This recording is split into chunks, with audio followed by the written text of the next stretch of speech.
When it comes to healthcare services, understanding the differences between emergency departments, walk-in clinics, and family doctors can be crucial.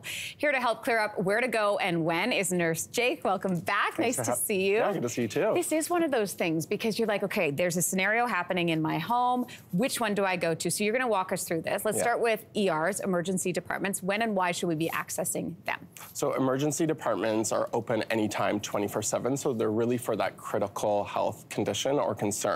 And so unlike walk-in clinics or your primary care provider's office, emergency departments are equipped and staffed to handle the most complex medical concerns. So these are things like life and limb threatening situations where you're calling 911 or EMS. So it could range from anything from a heart attack to a stroke to a broken arm. Yeah. Okay. You also want to go to the emergency department if you have a cut that has uncontrollable bleeding, any severe burns, or if you have a fever in a child, infant, or baby that's uncontrollable with Tylenol. Okay, so what about walk-ins? What are they for? Yeah, walk-in clinics are for less urgent health concerns, okay? But you also, there's two scenarios where you want to go. One is if you're not attached to a primary care provider. We have a growing problem with people not having access to a nurse practitioner or a family physician. So if you don't have someone, a walk-in clinic is a great option. Or you might have a primary care provider, but you might have a health concern outside of their regular hours. Right. So inherent in the name walk-in clinic, you don't need an appointment, but they'll be able to assess and treat anything from minor cuts to sprains, if you might need stitches or steri strips,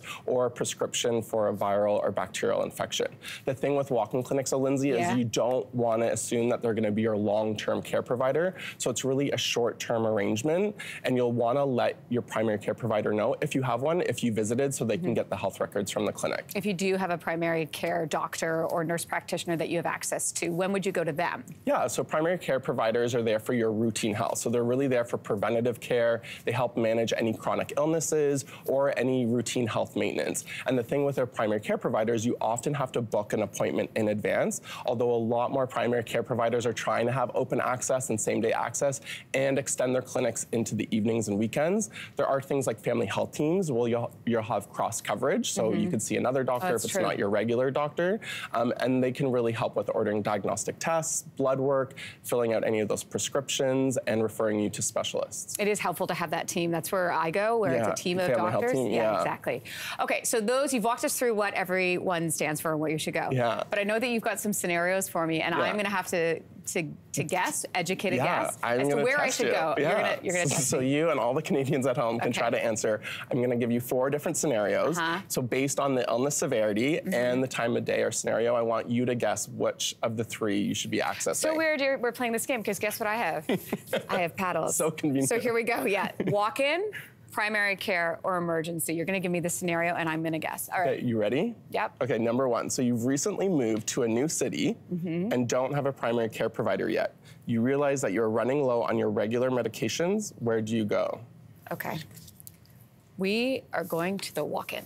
Yes, correct. Yeah. Okay, good. You were listening. One for one. I am listening. Okay, I'm very competitive, Nurse Jake. Okay. Okay, awesome. Yeah. Okay, second scenario. Yeah. Ready? Your 11-month-old baby spikes a fever, high fever, on the weekend.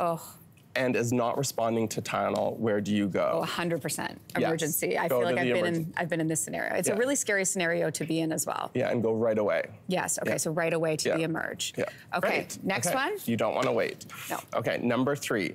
You're at a lunch. Ooh. Maybe with your girlfriend. What are we eating? Niçoise salad. Okay. And you notice your urine is cloudy. Oh. And there's some pain while urinating. Oh. Where do you go? Okay, so I feel like there's 2 options. Is that a possibility? Maybe. Like I would go here or here, depending on which one I'm gonna wait less. Okay, so you actually want to go see your primary care provider. Oh, oh really? So you likely might have a UTI, and this can wait a day or 2 to go see your doctor. It's not urgent. You do not wait with a UTI. Yeah. Are you kidding? Or you can go to the pharmacy. Oh, yeah, that's right. Because now, legislation, pharmacists can provide antibiotics for UTIs. You don't have to prove it or anything when you get there, right? You just say, like, I have a UTI? Yeah, they might do a urine sample. But they might? Okay.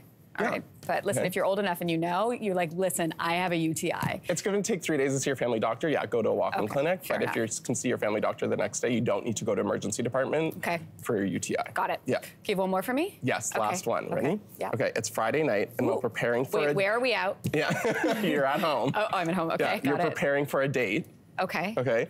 You feel a new painless lump in your groin that you don't remember feeling before, but there's no pain. Okay. You have no other symptoms. Okay. Where would you go? Okay, well, you go on the date, and then you ask them to check it out. No kidding. Wait, that's not this option? Yeah, that's the blank one. Okay, so I think I would do my primary care. Yeah, exactly. Oh, yeah? Yeah. Okay. New lump, it's painless. You haven't noticed it before. You can wait until you can see your family doctor. They can refer you and do some investigations. Okay, it's not like a pickup line. You're like, hey, I've got this lump, come on, check it out. Yeah. Hey, Nurse Jake, always good to see you. Thank you so much. Thank you. Hey, thanks for watching. If you liked this, be sure to subscribe here, or you can check out more Your Morning videos right here.